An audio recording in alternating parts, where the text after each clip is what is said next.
আগৰ ভিডিঅ'টোত পল্লৱী যিগৰাকী আছিলে তেখেতৰ মাক হয় বৰমাৰ চুলিখিনি অলপমান পাতল আগতকৈ বহুতখিনি পাতল হৈ পৰিছে বুলি কৈছে তথাপিও এই চুলিখিনিত বহুত সাৱধানেৰে আমি স্মুথিং কৰিছোঁ যাতে চুলি নিচিঙে চুলি নসৰে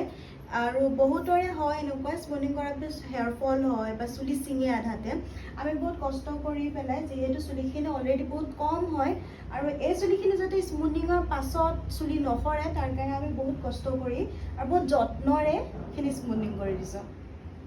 কেনে বোলে বৰ্মা আৰু এটা কথা কৈ দিওঁ বহুতে ভাবে কি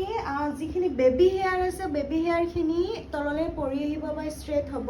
কিন্তু নহয় তেনেকুৱা বেবী হেয়াৰবিলাক কেতিয়াবা কি হয় কেতিয়াবাই নহয় বেছিভাগ অলপমান দাগ খাই থাকে তাৰ কাৰণে অকণমান ৰিজাল্টটো লেতেৰা নিচিনা দেখা পায় কিন্তু তাত যদি ভালকৈ চিৰাম লগাই কণ্ডিশ্যনাৰ লগাই সেই চুলিখিনি ধুনীয়া হৈ যাব বেবী হেয়াৰ্ছ থকাবিলাকে বা আপোনালোকে যদি আগতে বেলেগত কৰিছে যদি আপুনি ভাবিছে যে আপোনাৰ ৰিজাল্ট ভাল উলিয়াই পঠিওৱা নাই আপোনাৰ বিউটিচিয়ান গৰাকীয়ে সেনে নহয় ৰিজাল্ট ভাল আৰু বেয়াটো চুলিৰ ওপৰত ডিপেণ্ড কৰে